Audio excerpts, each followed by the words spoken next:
All right, Jason, I have been getting quite a few questions and going over this in coaching sessions. So I thought we'd bring it to our audience today. And that is investing. How much should I invest into my Roth IRA? Or do I do a traditional IRA? I don't even know where to begin.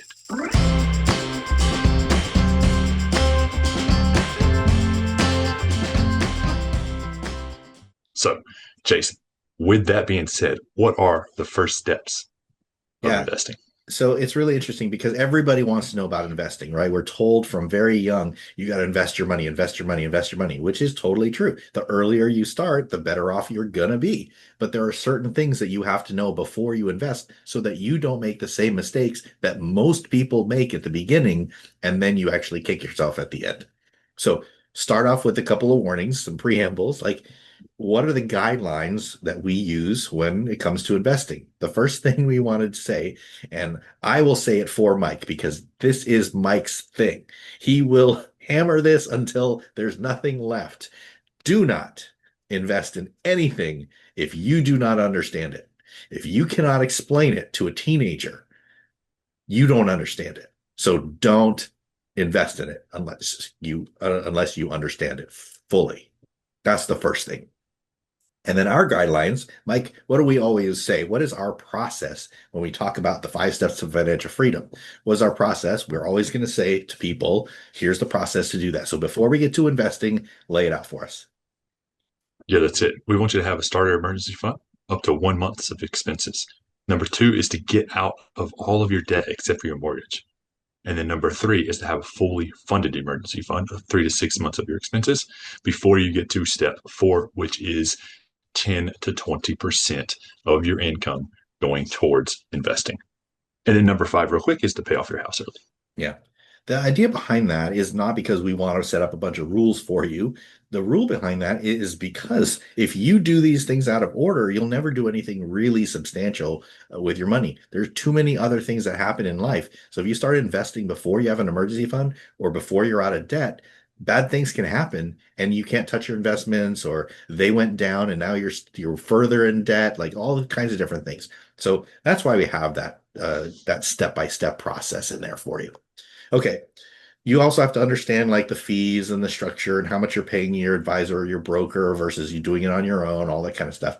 But we'll move on to how to start because that is the biggest step that people miss. They don't know what to do. So, what is the first thing that we can do to create that momentum so that you will invest? Because the worst thing you can do is actually not ever invest. Yep, that's right. And our recommendation is one of the top three in the US.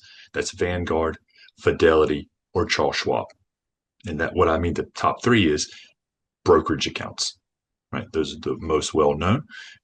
You can open account to each of those for free. And that's the number one thing. Just open an account.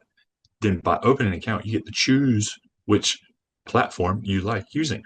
Because some people may like the visualization of Vanguard, or some may like Fidelity. It doesn't matter. There's nothing wrong with it. Just open one of those accounts. Yeah. Don't overthink it. Don't think, well, which one is better? Which one is more expensive? Which one has these fees? Which one has this option for what I want to do?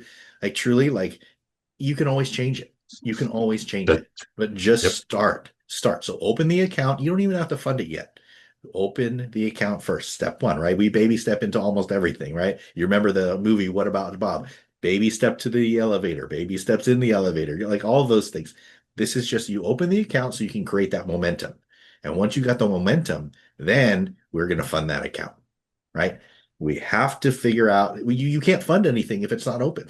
So you got to open the Yep. account first. And then you got to determine. And this is why we talk about the budget all the time. You have to determine how much you're putting in there. Can you put $50 in there or $500 in there? You don't know if you don't have a budget. So you got to do your budget first. Then you can fund your account. Yep, that's right. So opening your brokerage account with Vanguard, Fidelity, or Charles Schwab, then you're going to link your bank account. That's the practical step of linking the bank account to there to send the $500 or the 50 or the 5,000, whatever amount of money you have to invest. You have to link the bank account to be able to do that. Yeah. And one of the most known wealth building strategies is what we call dollar cost averaging. That's And we all know about this because we do this in our workplaces, our jobs, the 401ks, the pension plans, right? All those things are our dollar cost average. So, Mike, can you tell us really quickly what dollar cost averaging is, how that works? Yep. So if you take a 12-month period, which is 1 year, and you want to invest $12,000 over that year, you would choose to invest $1,000 each month.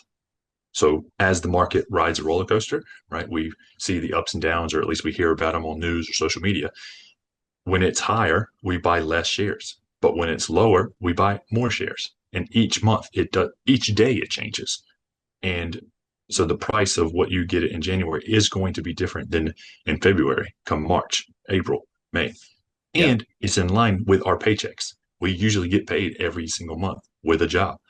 Then you have 1,000, because most people don't have $12,000 in January to invest. If you do, that's awesome. I recommend it. I do that.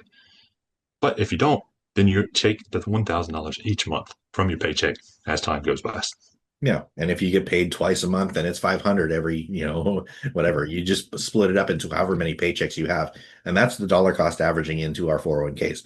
But if you're doing it outside of the workplace, you would mimic the same behavior every month. And this is critical. Set it up to be automatic. If it's not automatic, the chances of you doing it are less. Right. So it's like, oh yeah, I wanted to invest $500 a month or $1,000 a month or $50 a month. But if you don't set it up to do it automatically, something happens in life and you're like, oh, at the end of the month, I don't have money to do it. So I'll do it next month. And then next month something else happens. And then the next month something else happens. And by the time you look back, you're like, I haven't invested money in 6 months or a year. Right? That's not going to build your wealth for you. That's not going to have you reach your goals. Your money can't work for you. So set it up to be automatic, bi-weekly, weekly, monthly, it doesn't matter. Just set it up to be automatic. And then that way this is what's going into my investments every single month or every single bi-week or whatever. Yeah, that's right. And that's why I choose to do it January. I have the conversation one time with me.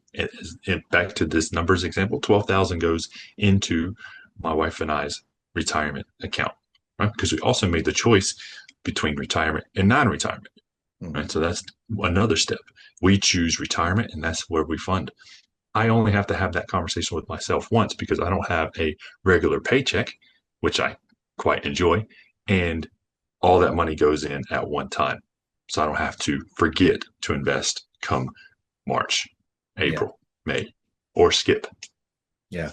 Yeah. So okay. So the last thing we would have to question is, well, you just mentioned it, like retirement accounts or non-retirement accounts. What do I need to do? Like we don't want to get too deep in the weeds here, but truly, how does somebody go about that decision of should I invest money into retirement qualified accounts or non-retirement, what we would call brokerage accounts? What do we do there? Well, the biggest thing is to jump into Ideal Life and Money Academy's investing course. We go over this all in detail with over multiple courses, and you'll have the knowledge to learn to be able to teach that teenager in your life, right? Because remember, do not invest in anything you do not understand. But quickly, I would love to answer the question of I love retirement accounts because they are tax advantaged either on the front end or the back end. Because non retirement accounts are after tax money and they get taxed on any gains. So it's nice to have both. I have both, but which one is a priority in your life? Man, retirement has my hand vote every time. Yeah. And it really depends on your situation, right? And depends on what country you live in and what the rules are and all this stuff. Again, we go through that in detail in the investing course. But in general, like, okay, right now in the US, it's 59 and a half that you can't touch your investment accounts unless you'll get penalized for that. So if you have any inkling that you're going to retire or need financial income from your investments before age 60, you might want to think about investing in some retire or non-retirement accounts. But then the majority, like Mike was talking about, retirement accounts are tax advantage. So, it depends on your Yeah, situation. correct. And the very last thing I want to leave you with today is don't forget to choose what it is invested in because it's all well and good. You opened up your account, you've linked your bank account, you funded that account by $5,000 and it's just sitting in cash. Yeah. You've got to choose an investment. That's the last thing. And it's a lot of steps, right? You did all of this work. Congratulations. But don't forget that final step of actually investing. Again, Jason and I go over these in details in our investing course. Be sure to check the link below, and we look forward to seeing you in the next video.